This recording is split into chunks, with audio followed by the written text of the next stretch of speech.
जब भी हम कोई जमीन या मकान या कोई भी अचल संपत्ति खरीदते हैं तो सबसे पहली चीज जो हमारे दिमाग में आती है वह होती है उसकी रजिस्ट्री कराना।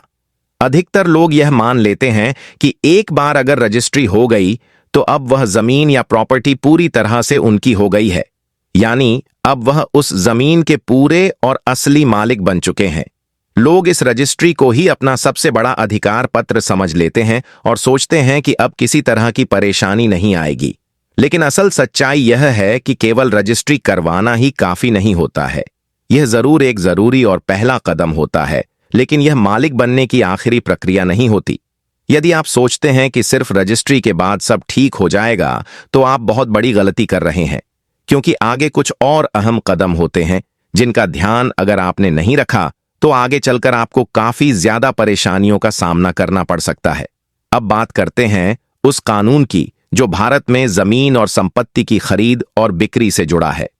इसका नाम है भारतीय रजिस्ट्रेशन अधिनियम, यानी इंडियन रजिस्ट्रेशन एक्ट।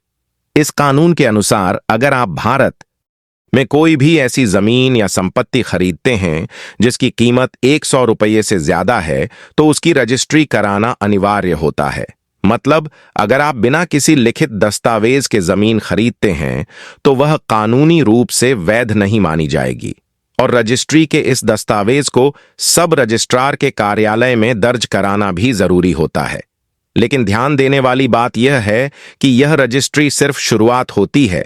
असली मालिक बनने की राह में और भी जरूरी कदम उठाने होते हैं। जब आप रजिस्ट्री कराने जाते हैं तो उस वक्त बहुत से लोग यह अहम बात भूल जाते हैं कि जमीन के पूरे कागजात, पुराने रिकॉर्ड और कानूनी स्थिति की भी पूरी जांच जरूरी होती है।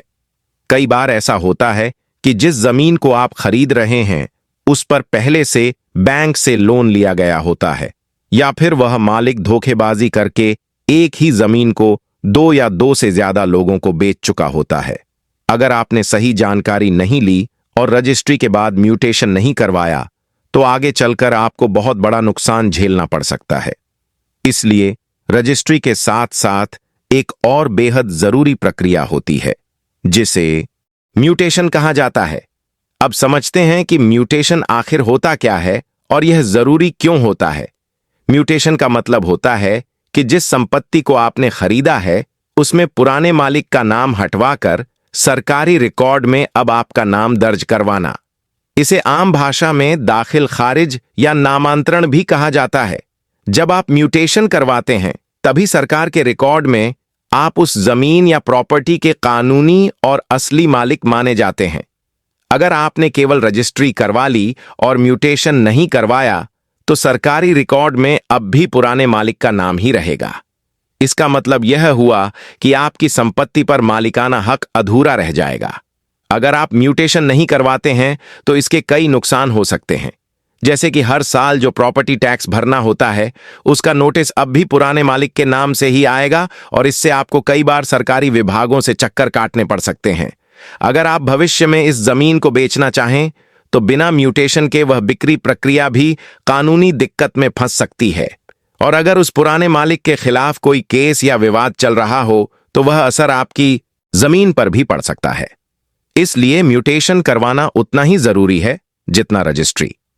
अब जानिए म्यूटेशन करवाने की प्रक्रिया क्या है। इसके लिए आपको अपने क्षेत्रीय नगरपालिका, ग्राम पंचायत, नगर निगम या फिर तहसील कार्यालय या स्थानीय राजस्व विभाग में आवेदन देना होता है। साथ ही आपको कुछ जरूरी दस्तावेज भी जमा करने होते हैं, जैसे रजिस्ट्री की कॉपी, खरीद और बिक्री का समझौता पत्र, स्टैंप ड्यूटी का भुगतान प्रमाण पत्र और आपकी पहचान से जुड़े दस्तावेज जैसे आधार कार्ड या पैन कार्ड। जब आप यह आवेदन जमा कर देते हैं तो संबंधित अधिकारी आपके सारे दस्तावेजों की अच्छी तरह से जांच करते हैं। अगर सभी कागज सही पाए जाते हैं तो वे म्यूटेशन की प्रक्रिया को पूरा कर देते हैं और सरकारी रिकॉर्ड में अब आपके नाम पर वह संपत्ति दर्ज हो जाती है। यह प्रक्रिया कुछ दिनों का समय ले सकती है, इसलिए थोड़ा धैर्य रखना भी जरूरी होता है। अब बात करते हैं कुछ जरूरी सावधानियों की जो आपको जमीन या मकान खरीदते वक्त जरूर बरतनी चाहिए। सबसे पहला, आप जिस भी जमीन या प्रॉपर्टी को खरीदने जा रहे हैं उसका पूरा कानूनी रिकॉर्ड अच्छी तरह से जांच लें। दूसरा, यह भी देख लें कि कहीं उस जमीन पर कोई पुराना लोन, विवाद, मुकदमा तो नहीं है। तीसरा, जो भी दस्तावेज आपको दिए जा रहे हैं वे सब सही, प्रामाणिक और वैध होने चाहिए। और सबसे जरूरी, सिर्फ रजिस्ट्री से संतुष्ट न रहें, म्यूटेशन की प्रक्रिया भी समय पर पूरी करें। अगर आपने ये सभी कदम सही समय पर पूरे कर लिए तो आप उस प्रॉपर्टी के पूरे और वैध मालिक बन जाएंगे और भविष्य में किसी भी तरह की कानूनी परेशानी से भी बच सकेंगे।